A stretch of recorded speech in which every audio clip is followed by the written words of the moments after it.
Seminar. Today we'll be hearing from Joel Burma, who is a PhD student with Dr. Schmerl. Joel completed his bachelor's degree in human kinetics from the University of British Columbia. Following, he completed his master's degree in kinesiology here at the University of Calgary, advised by Dr. Schneiders and Dr. Dunn. Joel began his PhD with Dr. Schmerl in 2020. The goal of his PhD is to develop an understanding of cerebrovascular regulation. He hopes to understand how biological sex, hormone production, and fitness levels influence cerebral hemodynamics and electrical activity in the brain. He is particularly excited about how his work can be applied to concussion assessment and management.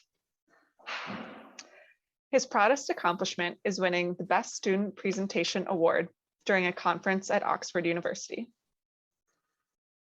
A few fun facts about Joel are that he tells great dad jokes, he loves to hike up mountains at 4 a.m., and he has never broken a bone, but has had 11 concussions. So as a reminder, I'll first turn it over to Joel for his presentation, and then we'll have a question and answer period to follow. And at that time, I will remind everyone how to submit a question. So go ahead and take it away, Joel.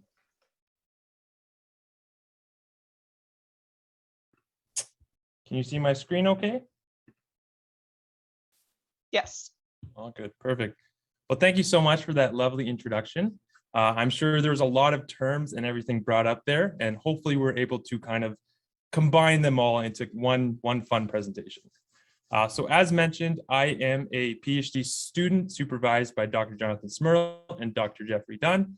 And I thought this picture kind of adequately summarized my experience in the lab so far, in that we're productive, but we like to have a lot of fun. We like to enjoy what we do. And that's what I'm going to try and do with my presentation here. I also want to start off by giving a big thanks to two individuals, Ibakan and Andrew. I know they're not here right now, but a lot of what you will be about to see would not be possible without these two individuals kind of helping and guiding me throughout the way. So between the two labs, we do a lot of interesting research. As you can kind of see here, we do treadmill-based tests, we do bike tests, we do blood biomarker assessments, we do neuroimaging, we do physical activity trackers, et cetera, et cetera.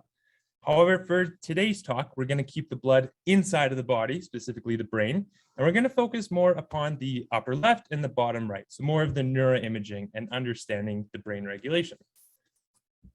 So diving more specifically into my PhD project, and I want to start off this by saying it's still being produced, the methods are still being made, so if there's any feedback or anything, I'm all ears, I would love to hear it. I'm going to start off by talking a bit about fMRI, so functional magnetic resonance imaging.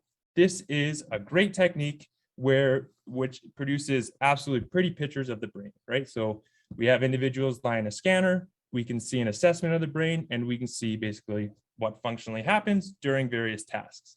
However, there's no current perfect imaging device. They all have their limitations. And so I'm going to start off by asking, what are some common limitations of fMRI? And I'm going to ask the group, so feel free to type in the chat if you want to unmute. Just let me know what you guys think are common limitations.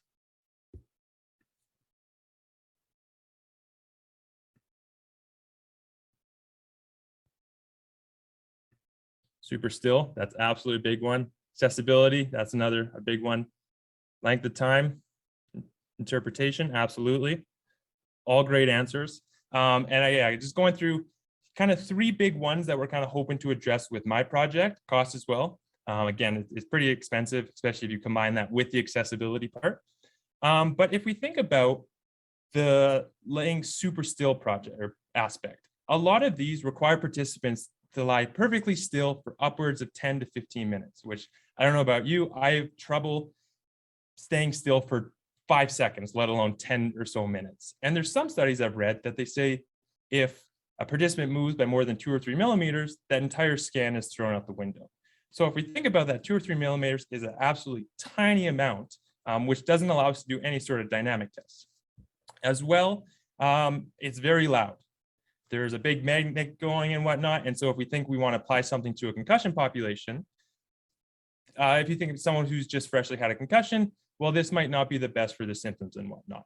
As well as Art brought up, the time resolution, and this is a big one, and something that with my protocol is a really big benefit in that typically with fMRI, you may be getting 1 or 2 images of the brain a second. Conversely, with what we're doing, we're going to be getting some with about 1 to 5 milliseconds, which is vast time resolution difference. So basically what I'm hoping to do is, I have an example here. We have a participant walking on a treadmill, and essentially what I'm hoping to do with my project is apply an fMRI scanner during these tests. So we can get them during dynamic tests and assess how the brain responds to various stimuli. And as mentioned, this project is, what's going on, is under, I'm still developing the methods. I'm hoping to get the main project up and going in about May or June. So I'm going to start off by just saying, there's a couple questions that I would love the audience to consider as I'm going through the talk. If you have any ideas that come to mind about how I can make my study stronger, I'm absolutely all ears. So one big one is, what questionnaires may be the most relevant? What data can we get from this? Currently, my protocol takes around 15 to 20 minutes to set up. And so we have time to collect questionnaire data or something along those lines. So just getting some advice there. As well, are there any other physiological measures that we could include? And what other confounding influences should we be cognizant of? So diving into a bit of the background. As our lab we jokingly always say, the brain is relatively small. It's comprised of only 2% of total body mass. However, it's an absolute pig in that it consumes up to about 15 to 20% of cerebral blood flow or blood flow at rest. And there's kind of a mystery in that the brain has very limited substrate storage, but requires so much blood. And so the brain has to meticulously regulate itself to ensure that we get adequate blood flow to all the various regions of the brain.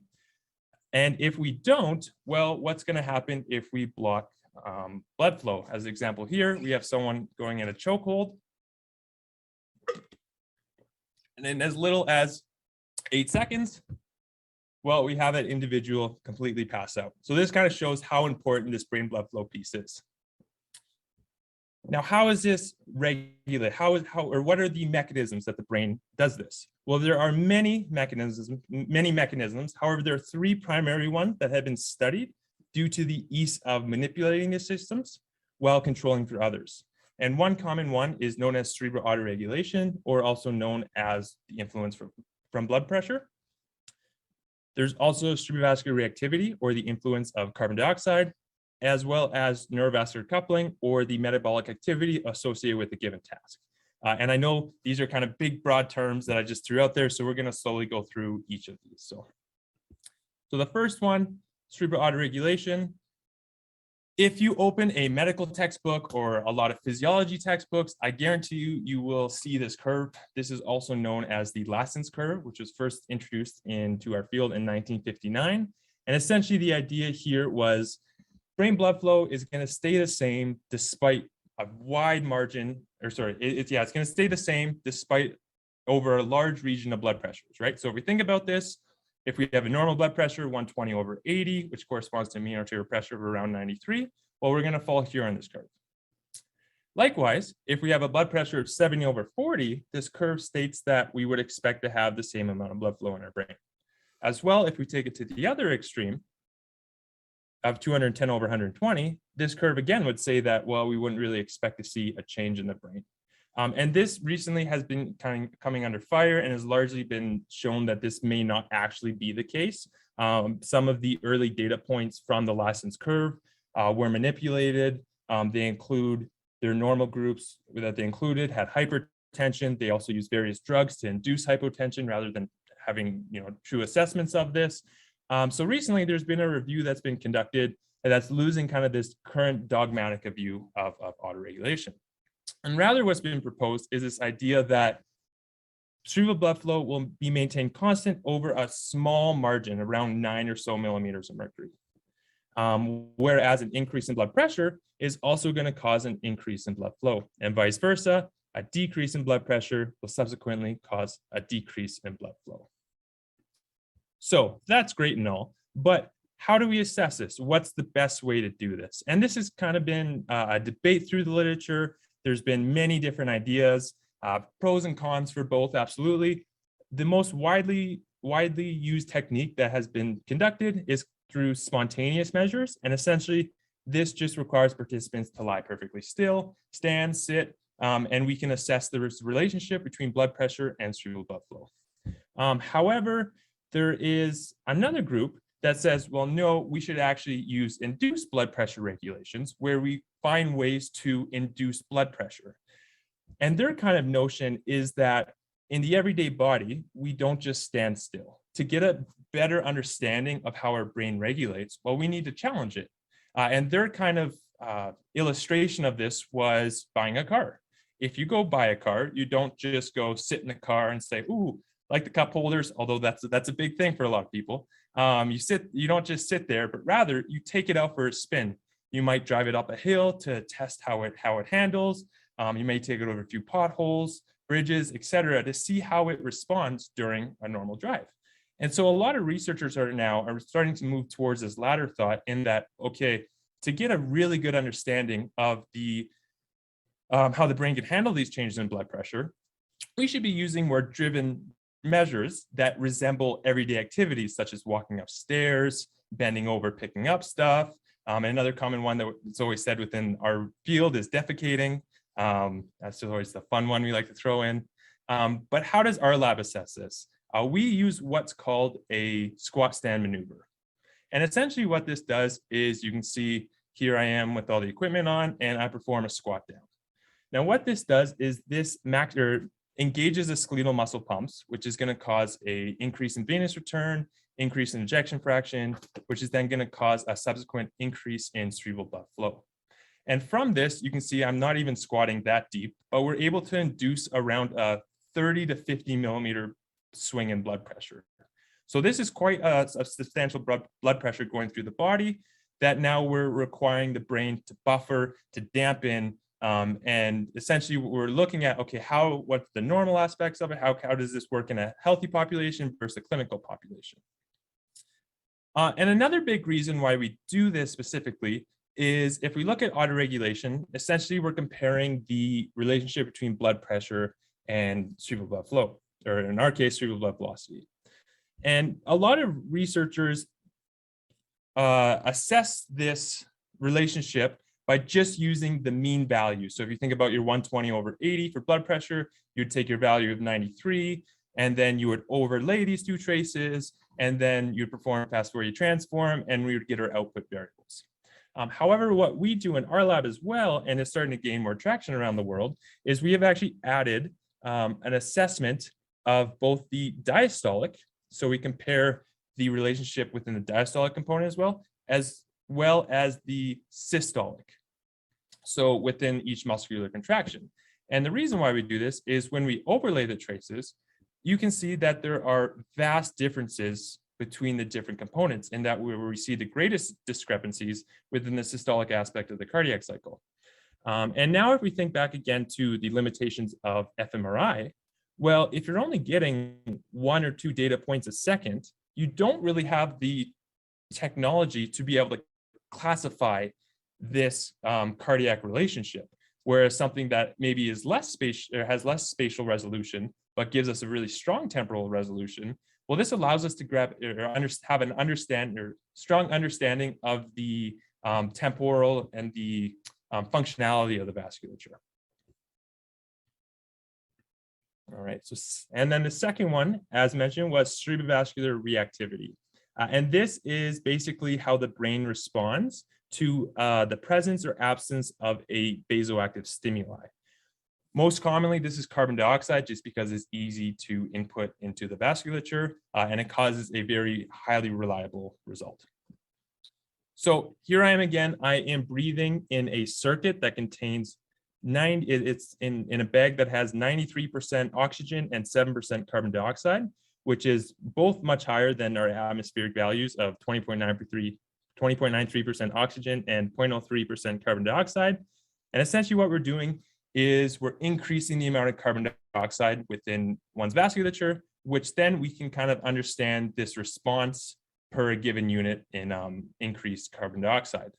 As well, we can also assess, and I guess that would be the hypercapnic slope.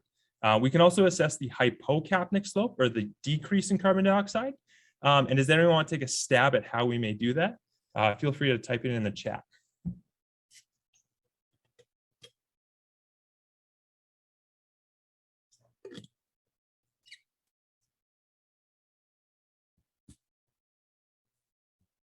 Exhales there? Yeah, exactly. So basically, it's very simple. You just ask someone to breathe quicker or deeper. You start to exactly hyperventilate. So you're going to reduce the amount of carbon dioxide in your vasculature, which is then going to kind of reduce the size. And so we can assess the functionality from this. So how do we do this, especially for kind of my future studies?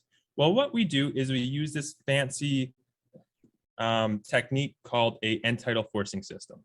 And as you can see here, we have a participant hooked up to it, which this functions on a breath by breath basis. So an individual expires, this expiration breath concentration is then sent to a gas control, and it's going to detect the different levels. So it'll detect carbon dioxide level, oxygen level, and then this is going to be sent to their gas cylinders, which then are going to change on a breath by breath basis to ensure that our carbon dioxide levels stay at the exact same.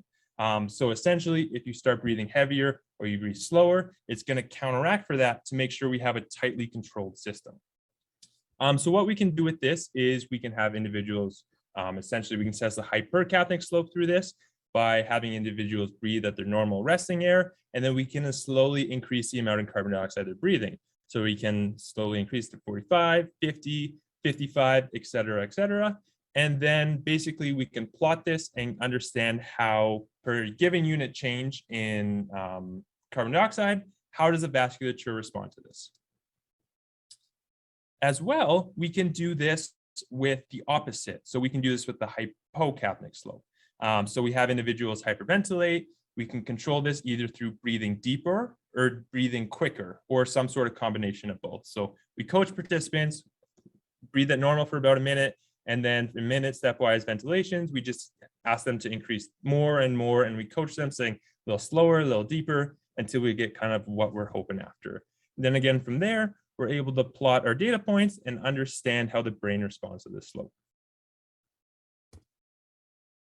And thirdly, and I left this for last just because my project, or my pilot project, which I'll dive into, is going to have the biggest influence on this aspect, which is also known as neurovascular coupling.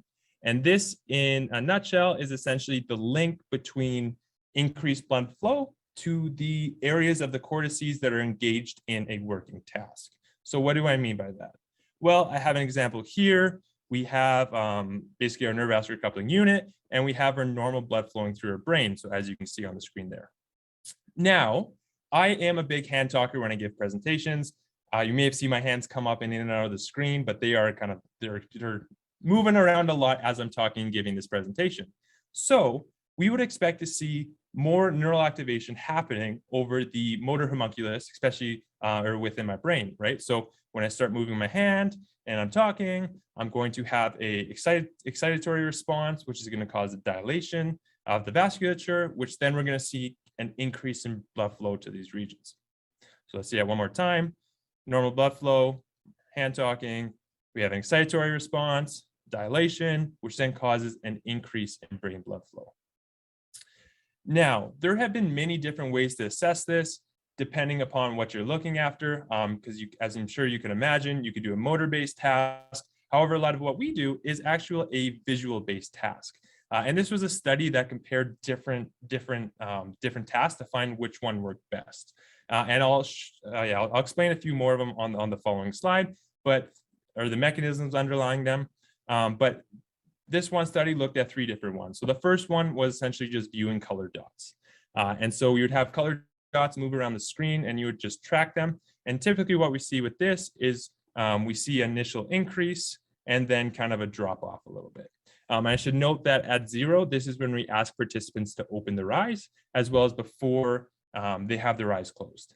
As well, this vessel is one that feeds the primary visual centers in the brain. So when you close our eyes, we're going to have less blood flowing through that region. Another task that has commonly been used is reading.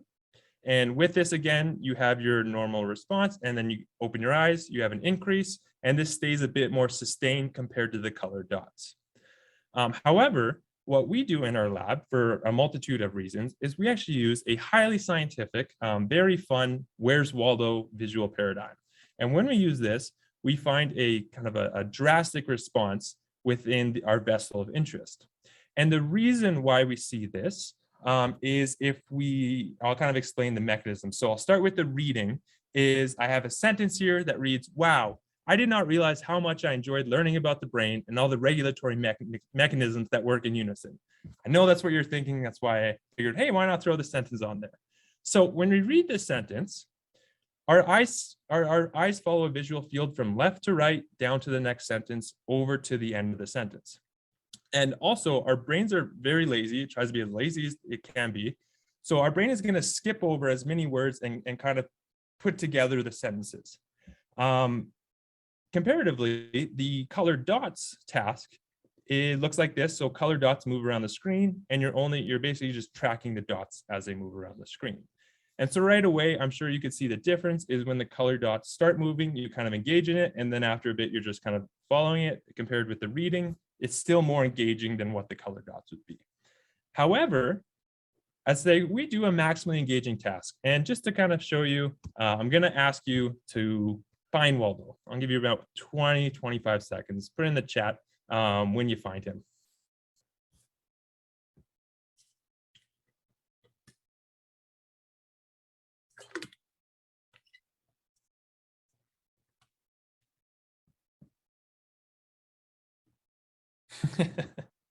That's a good on the postage stamp. I like it.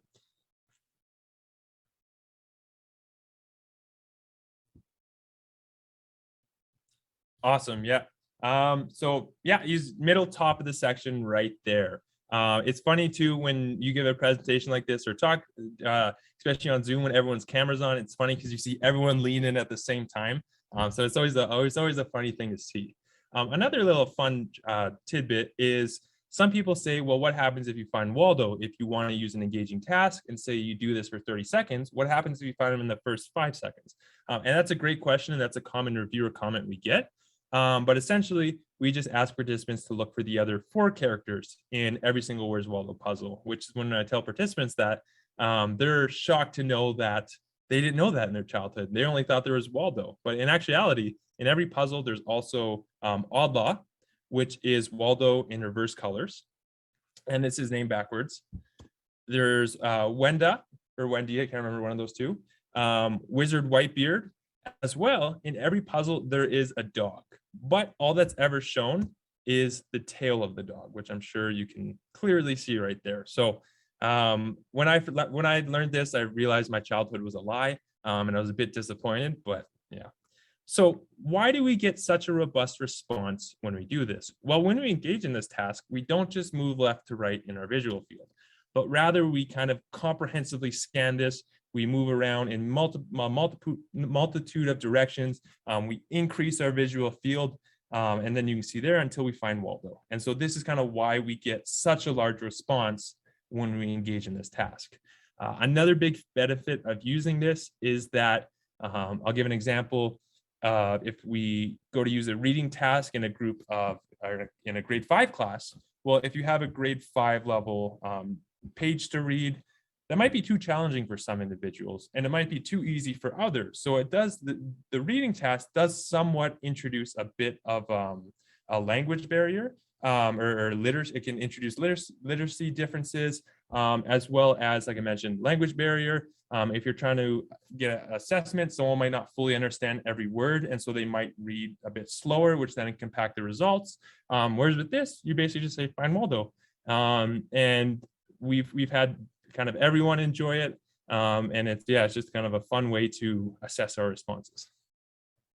So in summary, as we mentioned, there are 3 primary mechanisms that we look at in our lab: autoregulation, blood pressure; cerebrovascular activity, carbon dioxide; and neurovascular coupling, the metabolic activity associated with the task. Now, how do we assess these in our lab? And what am I doing for my project? Well, what I'm using is a common technique, or a technique called Transcranial Doppler ultrasound. And this works on the Doppler principle. very similar to any radar gun or anything like that that's used commonly throughout the world. So this is going to work by sending frequency waves into the brain, which bounce off something that's moving, and then that there's going to be a shift in those waves from what's being sent to what's returned to the probe. And from this, we're able to determine two things. One, the direction at which something is moving, as well as how quickly something is moving. So with this, we're able to determine how quickly blood is flowing through the brain. A big limitation, as you can see, though, is that there's only two probes, so we can only really get a assessment of two vessels in the brain, which does not give us a pretty picture like the fMRI. However, on the trade-off is we're able to get that high temporal resolution of about 200 hertz, so we can understand those cardiac cycle differences, especially within the systolic aspect. And again, this works very similar to technology throughout the world. So if you think about a hardest shot competition and Aroldis Chapman 105 mile an hour fastball, or my personal favorite, and if you know me, I have to include something along these lines in every presentation, how quickly Dwight Schrute really is. So with TCD, we get an understanding of how quickly blood is flowing through more of the deeper structures in our brain. And what we usually insonate with this technology is the middle cerebral artery, which feeds a lot of the motor functions, higher order thinking functions, et cetera, as well as we'll look at the posterior cerebral artery, the one that feeds more of the visual processing centers. But again, we only have two vessels. And now basically for mine, I'm also working to combine this with another technique called functional near-infrared spectroscopy. And this essentially works by if you turn a flashlight on your phone and you hold it up to your brain. That's essentially how this works. So we're going to emit light into the brain through what's called these emitters, and they're you can see they're down there in the red. And then there's also detectors, which are in blue. And as you can see, these kind of follow like a crisscross pattern and diagonally. And this is basically what's going to happen is an emitter is going to send light into the brain. This is scattered, absorbed, diffused. However, some is uptaken from the detector. And from what's uptaken, we're able to determine the change in oxygenation within the microvasculature during a given task. So we can essentially see what's sent, what's uptaken, how does that impact the amount of oxygen within the capillary bed. And so if we think about combining, and typically this response happens, as you can see, after about a second of a task engagement, we see a quick response. So if we think about combining these two techniques, well, this gives us an understanding of the main conduit vessels in the brain, how quickly blood is flowing. And it gives us a linkage to the more of that microvasculature. So the capillary bed, the oxygen utilization aspect. So that we'll be able to combine both of these together. However, yeah, exactly. Yeah, so the question, like deep SpO2 of the brain, exactly. So again, it's just the superficial region, it's just the capillary bed, so the tiny, where the vessels get super small. We're also seeking to combine this with another neuroimaging technique, which has widely been used throughout history, which is electroencephalography. And essentially, this technique works by, as I mentioned previously, if I'm moving my hand, I'm using neurons in that region, and this is what this is able to detect. So it can pick up the electrical activity happening within the brain. So neurons fire, and then this can pick it up. And these systems range from, you can have 256 setups where you can get a very comprehensive understanding of this neural activation and activity. A benefit of doing something like this too is you can actually triangulate different points deep into the brain, and you can get assessments of more of the deeper structures. However, there are also other simpler setups and whatnot that look more like this. And I always try and include, cute babies with FNIRS or EEG. There's tons of them out there, and it always brightens up a presentation. So, however, a limitation of this is that we don't get a deep assessment, but rather we get that superficial.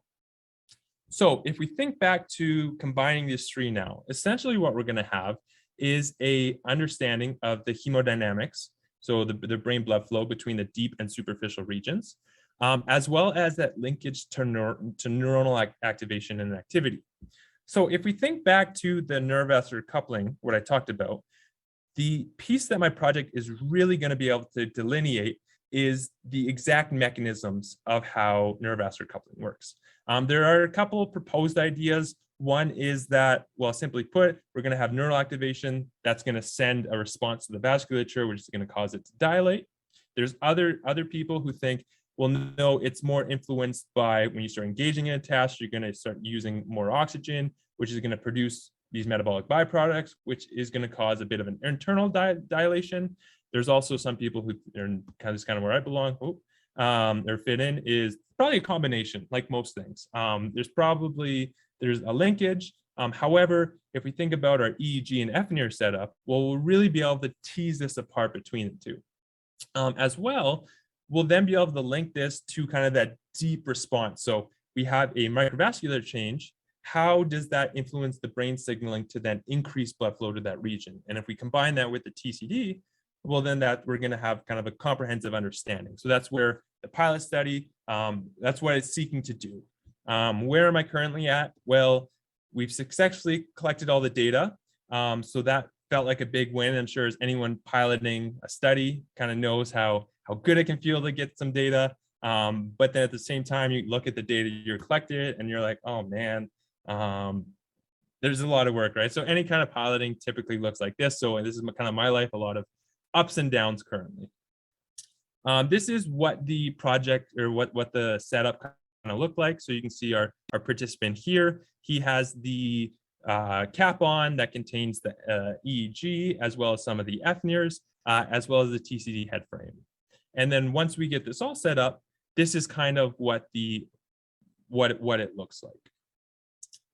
So again, you can see all the different aspects. We have our physiological measures where we can measure end tidal values, we can measure blood pressure, et cetera, et cetera.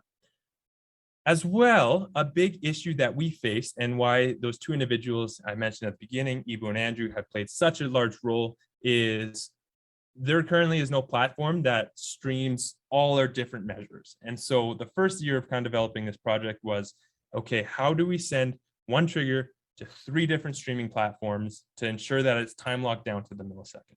And as I'm sure, it's not easy. It's not as easy as it sounds. It took quite a bit of planning and everything, but we eventually got there. Another consideration that we had to work out was, well, where do we place all our electrodes? If we think about the TCD head frame, well, we don't have, it comes around here and then comes around. So we really only have the top of the head to play with. And so we kind of had to be very strategic based upon the tasks utilized. And this is kind of what it came out to look like. So we have more of the top, kind of the center, not as much as the temporal aspects, but nonetheless, this gives us an assessment of the kind of frontal motor or the frontal aspects, the motor, the parietal, as well as the visual centers within the occipital region. Now, so that was kind of the pilot project. And it's what we're hoping to do is apply it to help guide future research. And I'm going to put up this slide and I'm just going to ask the audience again, in research in general, as well as commonly in cerebrovascular physiology research, what are some wide limitations? What are some common limitations? If you need a hint, it was in the title of the talk.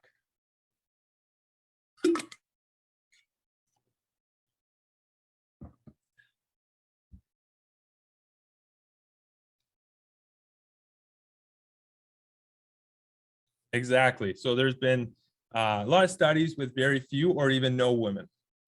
So I went through at random and just looked at 5 articles and I looked at the subject section. And so I'll just show you a few.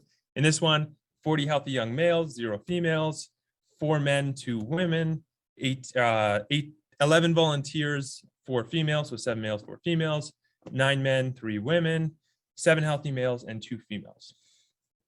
So currently, some of my lab mates and I, we are in the process of a systematic review, looking at some of these our measures and how they're impacted by exercise. And one aspect that we thought of was, well, let's look at the amount of females included within these studies across the systematic review.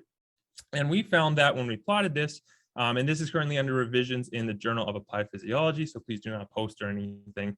But we found that the average was around 27.5% of the participants were females.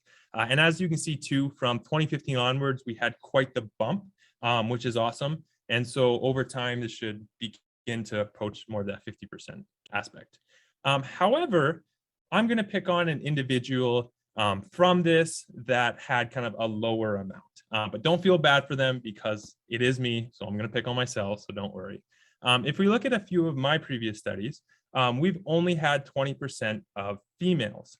And does anyone want to take a guess at why that was? What was the big consideration that led us to only having 20% of the population being females? Yeah, menstrual cycle, you got it right away. So if we think about the menstrual cycle, and again, this is just kind of a broad-based 28-day cycle. It's very different, some's longer, some shorter, et cetera, et cetera. Our study in particular required female participants to be between the days of 3 to 7 of the menstrual cycles, where we can see that hormones are relatively stable. However, if we now relate this back to that 20%, that 27.5%, if females are only able to be tested about 5 of 28 days, well, that gives us around that number of 18 to 20%. So a lot of that, that bias within literature, some of it is due just to the inclusion of only males, but some of it is, if you have a study design and you say we have 3 months to collect data, and you can test a male on any time point. Well, if you only have 15 days to test females, that's going to bias your sample to be around this 20%. And this is really where a lot of my thesis or my PhD project, the second aspect, is really going to hopefully investigate. We got the pilot study out of the way, and now we're hoping to apply it to a broad base, as you'll see, and understand numerous confounding factors that kind of bias the current state of the literature. And so if we think about these, one of the big things we're going to look at is just in general broad-based differences between chromosomal sex, so between males and females, or men and women. Yeah. As well, we're going to look at how this difference compares to cardiorespiratory fitness, and if there's if it's impacted also by sex. As well as mentioned, we're going to look at differences in hormone concentration, how this changes the compliancy of the vasculature, and how this may confound our measures. As well, we're going to look at the different phases of the menstrual cycle. So let's say, again, maybe around days 10 to 16, we see that, okay, we get very variable measures here. However, from the rest of the cycle, it's okay. Our measures don't change substantially. Well, if you think about that, well, that now reduces of 5 days where we can only test to 6 days where we can't test, which is then going to increase the ability to control for it and test female participants. So how are we going to do this? What's the plan? Well, number one, the first aspect, chromosomal sex, it's easy enough just to recruit enough of male and female participants. However, what we're going to do for that is also have them perform a maximal exercise test on the first visit. So as you can see here, Lyndon, he's pushing hard to get to 200 watts. I'm just kidding. He's probably here trying to get to about 500 or so. So yeah, we're going to have individuals come in, perform a VO2 max test, get an objective measure of their fitness, which we can use to determine how it confounds their relationships, as well as we're going to recruit different fitness statuses within categories of the males and females. So we'll have 20 females of sedentary status, 20 moderate, 20 high, same with males, which is essentially going to give us a big population of 120 participants over the next 2 years. As well, what we're hoping to do is we teamed up with made connections with a company out of Oregon, and they provide dried urine sampling. And essentially through this, we are able to get objective measures of hormone concentrations. And so we're able to see the extent that estrogen or progesterone or luteinizing hormone impact our measures. Ideally, if we see it as, well, if they don't impact it, well, then females can be tested at any time point, cerebrovascular wise, as males are. However, if they do impact it a little bit, well, then we can provide strategies on how to control for this, even using kind of a kit like this or something, which just, again, makes study designs more rigorous. As well as so to control for the menstrual cycle aspect, we are going to have participants come back at 3 additional time points following their fitness status, just so that we can have how they change across the menstrual cycle as well. So if we think about the broad-based, why do we care? What's the big significance of it? I'm going to start more with the basic aspect. So the basic aspect of this project and what I'm hoping to do is give us a very comprehensive understanding of the vasculature and how it responds to various stimuli. So how does the vasculature respond to the internal influences, the things within the vasculature? Essentially, we'll be able to delineate this by using, we would see changes if something happens inside within the FNIRS and the TCD, but we wouldn't see anything really with the EEG, just because there should be no neuronal activity acting on the vasculature. As well, we'll be able to tease apart, as mentioned, the differences with the neurovascular coupling response. So is it neuronal? Is it metabolic? What extent is it neuronal? What extent metabolic, et cetera, et cetera. As well, we'll be able to understand the systematic changes in blood pressure and how this impacts our brain blood flow measures. So it's going to give us a very comprehensive understanding of what's happening in the brain. And ideally, if we can understand this, next step would then be to apply it to different populations. So one big one here at the University of Calgary is sport-related concussion, which would be absolutely fascinating to do, have individuals come in who have a concussion and assess this, especially if we think about the neurovascular unit, how this responds to the injury, how it's impacted, and basically the physiological compensatory mechanisms that occur following. As well, another big avenue that our lab is hoping to dive into, I think within the next 4 to 5 years, is women who are survivors of intimate partner violence. Just because this is currently especially within the concussion literature, they are vastly underrepresented. A lot of money and funding and everything is going to sport-related concussion, which is great. But again, this is an avenue that we really want to dive into. As well, there is applications for this within stroke. If we think about some parts of the brain that are no longer getting vascularized, or there's no neural activation, well, how would that change? And so that's kind of the big clinical or the big basic applications we can have within various clinical populations. As well, if we have a better if we understand we have an understanding of the healthy vascular responses to various stimuli, and we know the changes that occur following different conditions, different diseases, well, then we can use that knowledge to say, okay, well, this mechanism is impaired. What way can we treat that to allow individuals to get back to their normal quicker? So a big one, obviously, as said, is concussion. If we can find why following concussion, some individuals have headaches, where some others have dizziness, some have emotional symptoms. Well, if we can find the physiological changes that occur with that, we can treat them better. And that's kind of the end or the application of my project and what I'm hoping to have. As well, if we think about the confounding influences and all the covariates, when someone comes in, we would know and has an assessment, just because a big one, if we think about concussion again, is females don't just get concussions on days 3 to 7 of the menstrual cycle. They happen at all time points.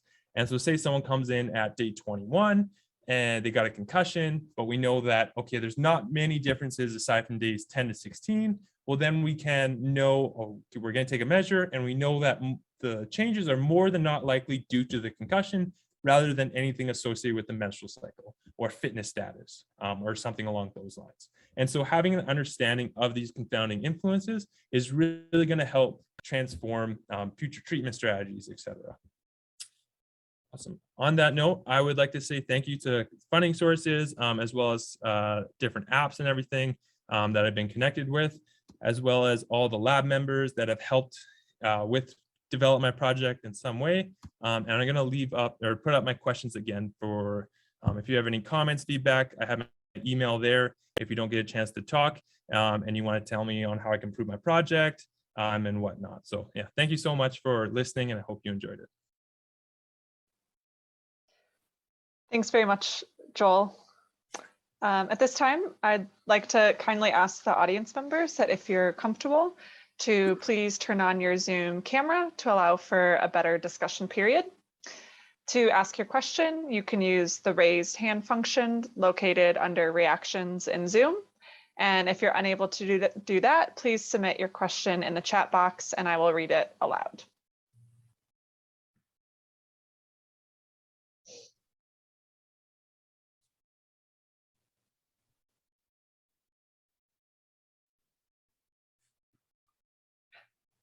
Dr. Gable, please go ahead.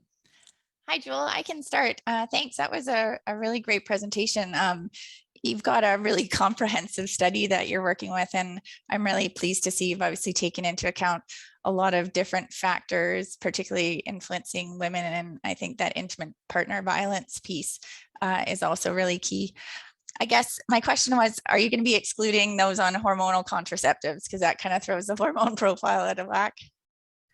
Yeah, absolutely. And I think every time I talk about my project or give it, that's the first question always asked.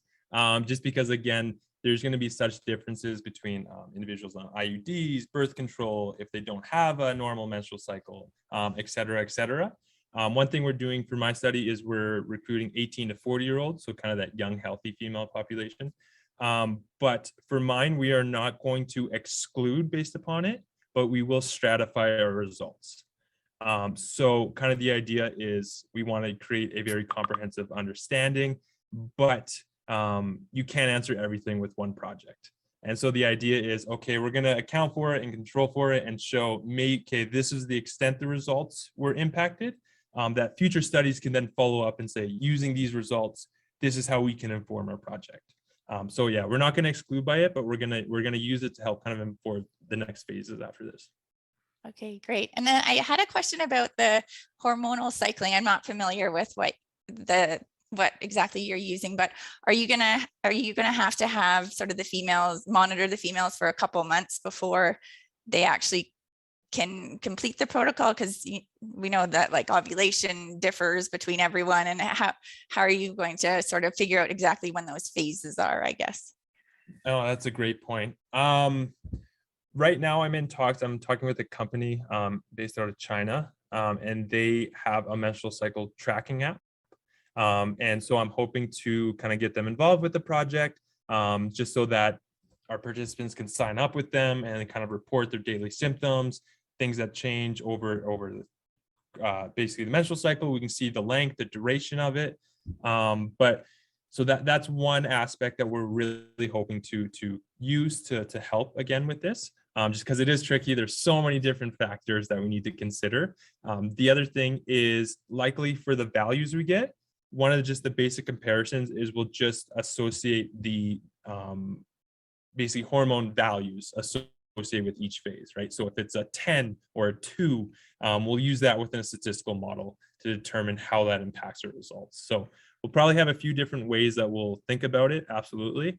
But yeah, those are great points that I'll keep thinking about and trying to continue to make as strong as I can. Great, thanks, Joel. Good luck. I look forward to seeing some of your results down the line. Thank you. Walter, go ahead. Yeah, thanks a lot. That was really interesting, and I don't really know anything about the area, but so probably some naive questions. But you know, in my area of research, when we look for mechanisms, like you're trying to find mechanisms that relates these different things, we go to animal models, because usually humans are not really very useful for trying to elucidate mechanisms of those things. And I was just wondering, are there animal models, and what do we know about the mechanisms that you're trying to study potentially from such animal models? Yeah, that's an absolute great question. There absolutely have been animal models completed, especially within their neurovascular coupling unit. With some models, they've been able to cut open the brain and kind of stimulate various aspects. Again, with humans, we can't do that. But there are studies that have looked at, especially with the neurovascular coupling response. And again, it is kind of thought that there's probably a interplay between the two mechanisms. But again, even with those, they're still somewhat in their infancy. So there are a few studies, but we don't still fully understand it. Again, I think for ours, especially just because we want to have that clinical application, I totally agree in that a lot of the basic knowledge we know about human functioning has come from animals. But again, we want to be able to apply it to those various populations. And so that's kind of why we're just using it in humans. The other question that I had is, I was intrigued by the fact that you looked at, aerobically not so fit and moderately fit and very fit individual. So you speculate presumably that aerobic fitness affects cerebral blood flow in certain ways. And could you explain maybe in a couple of sentences why you think that might be and how that might be working? Absolutely. This is one of John's or my supervisor's favorite things to talk about. Yeah, so when you exercise and when you're more fit, you have a bit of synaptogenesis, so you're going to create more vasculature within your brain, as well as more neurons, more connections. And there's been one study from Phil Ainsley out of UBCO, that's where I did my undergrad, and essentially they looked at followed individuals across the lifespan and looked at the differences between trained athletes and more sedentary. And they found that for any given age from 20 to 80, individuals who are trained or more fit had a brain that was equivalent to basically 10 years younger than someone who is sedentary. So if you were 80 and trained, your brain looked like it was like that of a 7-year-old. So we do absolutely hypothesize that there will be differences, and there has been a bit of literature showing that. So that's something we're really hoping to look into, especially within that interplay between hormone status and sex.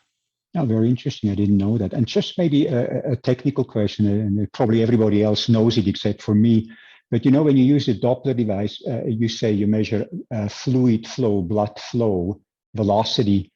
And when you measure that, how do you get to the amount of blood flow? You know, how do you know that you don't have the same amount of blood, but your vessel is a little bit constricted, and therefore it's the same amount of flow, but it flows faster because you have a smaller vessel? So how do you get from the speed of flow to the volume? Yeah, absolutely. And you bring up the kind of the main limitation of TCD is that we say we measure cerebral blood velocity, and we make sure we don't say we measure cerebral blood flow. Just because as of right now, we're not able to get the diameter of the vasculature. And so we can't make any inferences based upon blood flow or cerebral blood flow. There are technologies, what's called transcranial colored Doppler duplex. And that's attempting to delineate the size of the vessel so that we can make those inferences to cerebral blood flow. That technology is not as robust as it is compared to just TCD right now. But down the line, I think a lot of TCD studies will start to be moving more towards that, just so that we can have an objective measure of cerebral blood flow. Fabulous. Thanks a lot. Thank you. Art, please go ahead.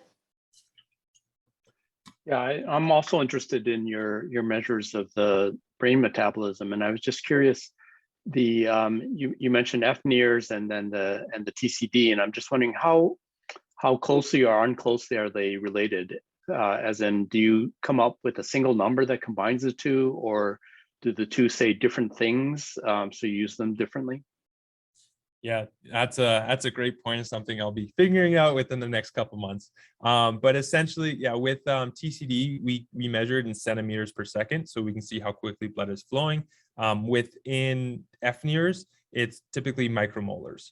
So an inherent limitation is that they are measured in different aspects. Most likely what we'll do to have that assessment is turn into some sort of ratio or look at the relationship. So for a given increase in the TCD, what kind of change do we see at the capillaries?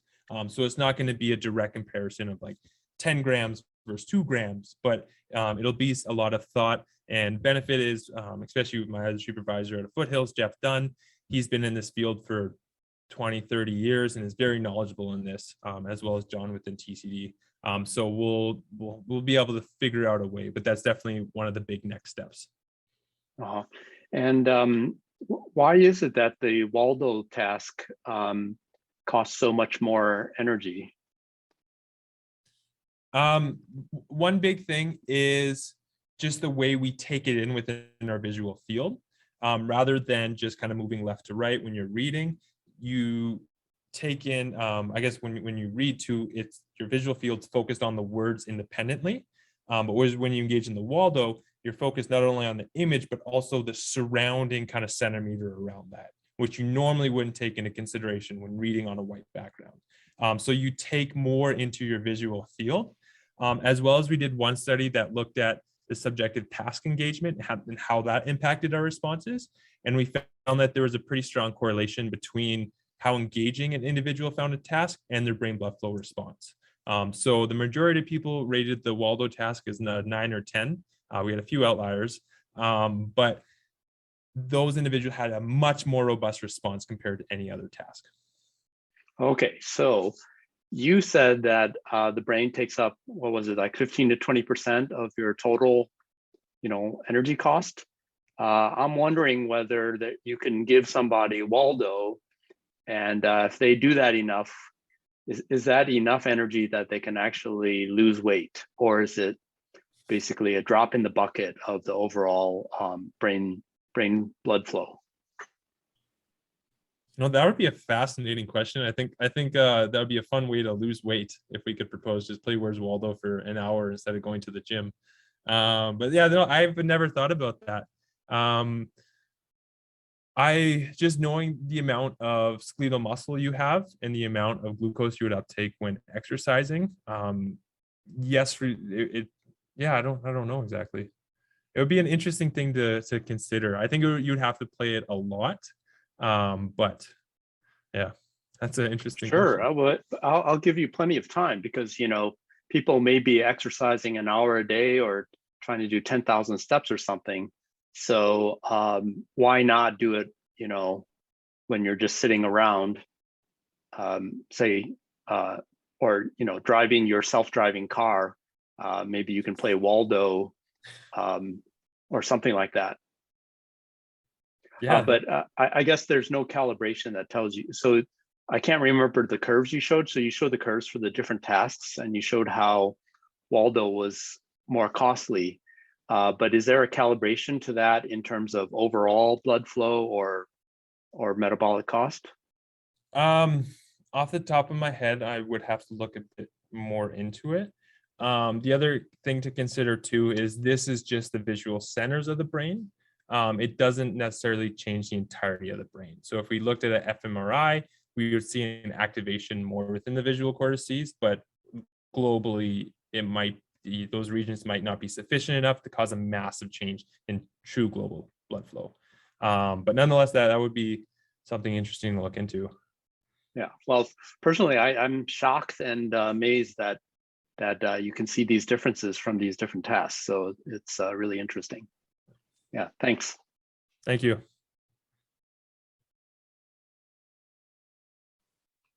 Walter, go ahead. In the absence of anybody else holding up a hand, do you know why our brain seems to be functioning better than other animals that have a more massive brain?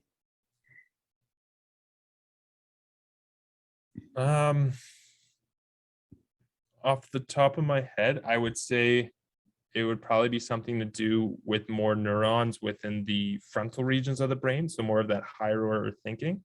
I can't entirely say that for certain, but I assume it would be something along those lines, and that there's just more neural connections, more white matter, especially within kind of the higher order processing aspects of the brain. As well, it depends on the convolutions and how the brain and whatnot.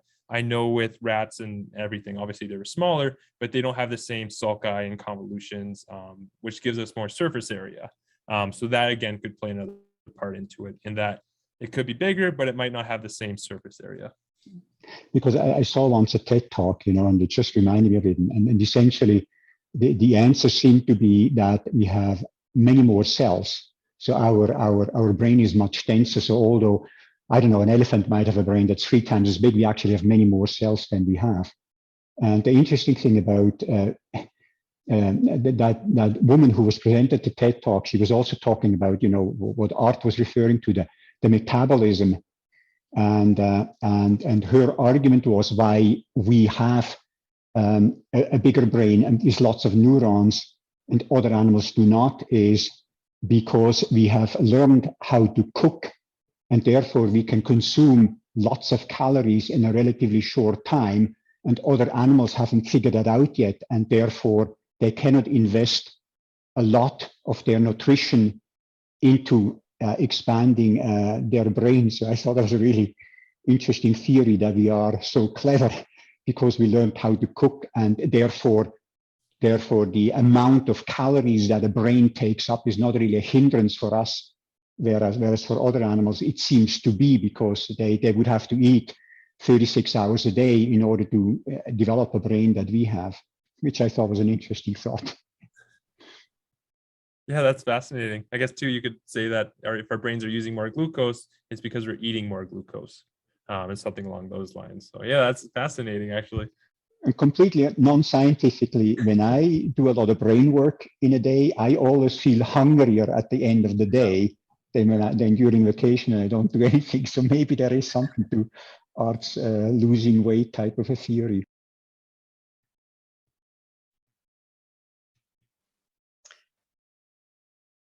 Are there other questions from the audience?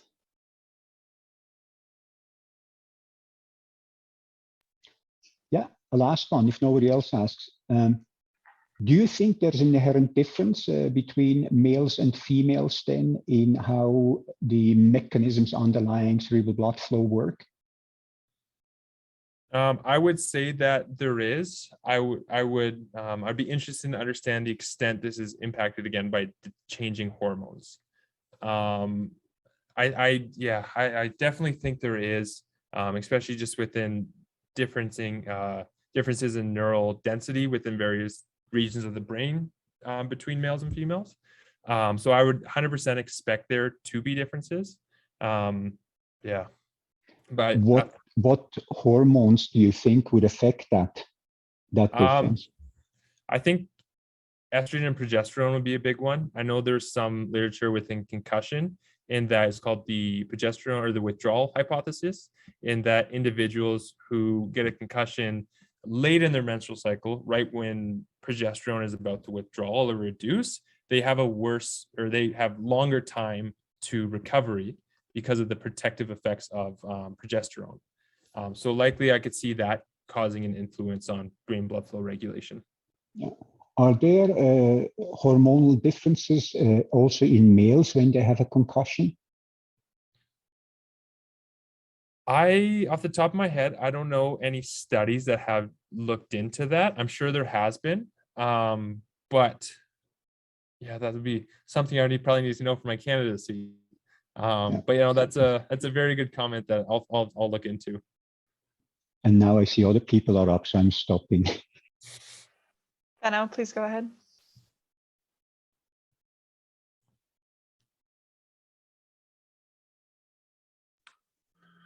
Yeah, when I in 1981 founded the Human Performance Lab, I didn't foresee that I would hear a talk like the one that I heard today.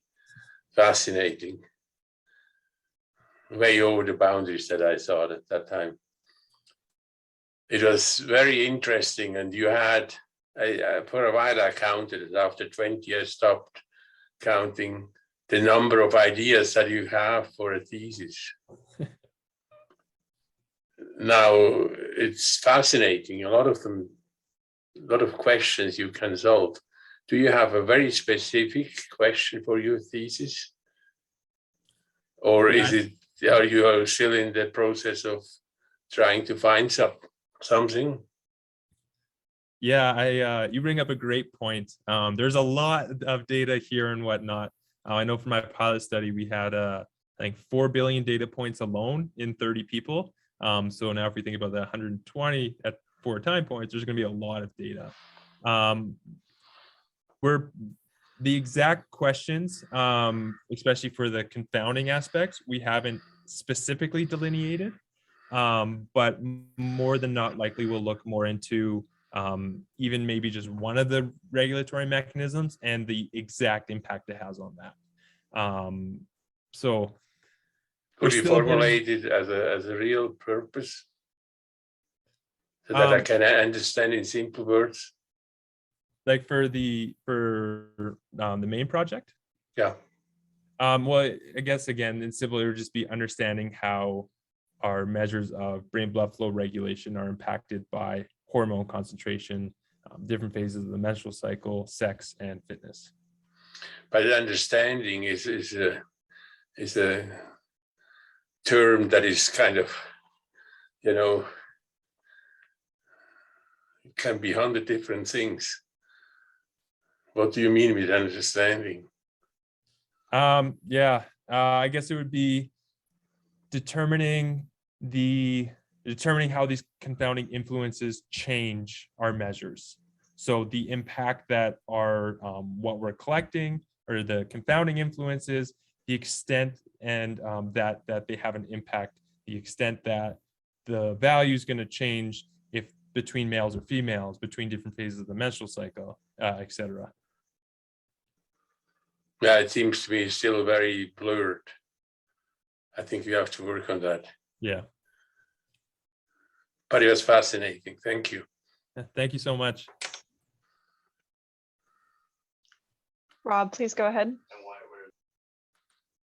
So I'm wondering, I may not be correct in saying this, but synaptic density has been argued to relate to intelligence. Now, I think that there's some research saying that that's not the case, but I'm wondering if you have a part of the brain with a high synaptic density, whether that will influence the local blood flow in that area. So if you're comparing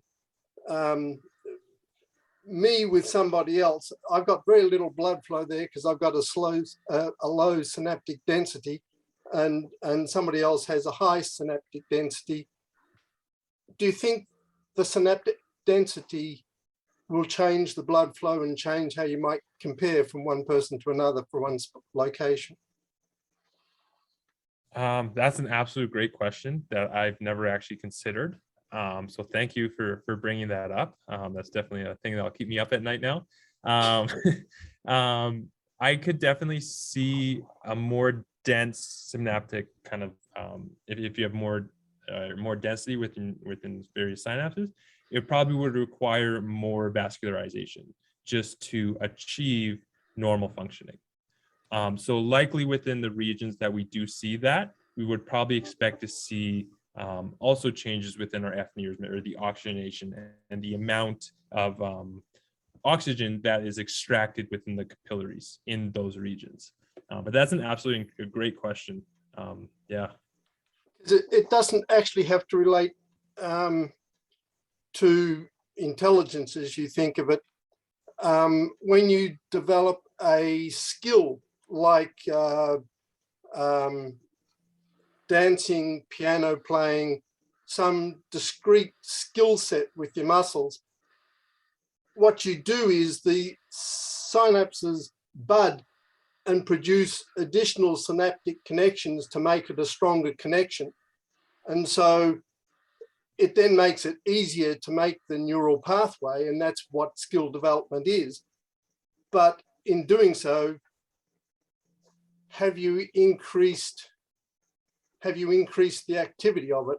And I guess I don't know the answer if it has, but it might. Yeah, that's again, I'm not entirely sure. That would be an absolutely fascinating study to complete to see the differences. Yeah.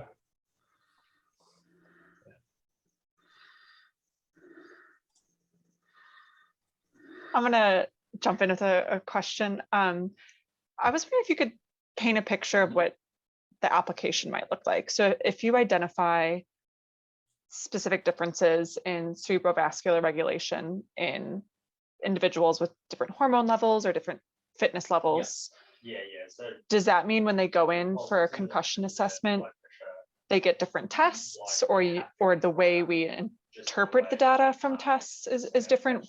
What does that look like?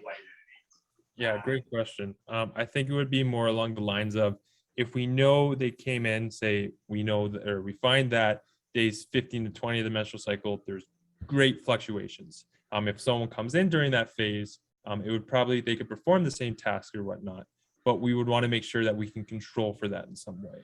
So we don't just blindly assess them and say, oh, look, there's a difference following a concussion, because it could be primarily influenced by other confounding factors. So it's more so just the amount of control that we would need to apply based upon the individual that comes in and what we know about them. Great, thanks. Mac, please ask your question. Hey, Joel. So my question, it's coming from my previous career. I'm just wondering, and maybe I missed it, are you able to determine how quickly the brain responds to the increase in the peripheral blood pressure? Right. So if the body all of a sudden responds with a rapid increase in blood pressure, obviously the brain can only handle so much blood flow and pressure. Are you able to determine that it responds within a couple of beats, or how long does it take? Because if the blood pressure gets too high in the brain, I would understand that would make it more susceptible to injury, because now it's under pressure, as well as the impact for that potential for concussion. Yeah, absolutely. Great question. And a really interesting thing that I had on this, or kind of when I showed the waveforms, is when we look at the difference between we measure blood pressure at the finger as opposed to in the brain, we actually see changes in the brain to pressure before we see it to the body. So the brain actually acts before the body in response to these. But again, you asked a great question, because this is, again, why we look at that, not just the mean phase, but also the systolic phase of that. Because right, okay. if, if we have a too big of an increase in systole, well, that could lead to stroke or aneurysms or something along those lines, right? And so a big benefit of being able to use a device that has high temporal resolution is we can really delineate the extent the brain's able to buffer against this within that systolic aspect, where we don't want it to go too much. Okay, and does it have the same response to like an increase in carbon dioxide? Does it drop do you see a change in the cerebral blood flow when you have like a high level of, when you were doing the breathing into the bag? Yeah. Because the carbon dioxide, you'll see a vasoconstriction. And so do you see that in the brain as well? That's what it's about? Yeah. Yeah. When we breathe more carbon dioxide is a very potent vasodilator. And so when we accumulate, we'll see a dilation in the response. Right. Yeah. So, you're trying to clear the carbon dioxide. Yeah. Sorry. Yeah. Said it the wrong way around. No worries. No worries. Yeah, I know what you're saying. Okay. Great. Thank you. That's what I had a question of. All right. Thank you so much.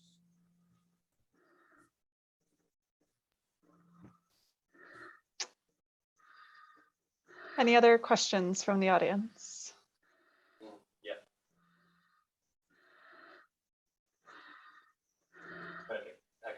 Yeah. So the way. Okay. If there are no other questions, Joel, thank you very much for your presentation today. And thank you to all the audience members for their questions and the great discussion. Next week, we'll be hearing from Dr. Don Anderson, and his talk title is A Computational Modeling Framework to Assess the Effects of Carbon Fiber Bracing on Ankle Joint Function and Contact Mechanics. So thank you again, Joel, and I hope to see everyone again next week. Thanks, Joel. Thanks, Emily. Have a good day.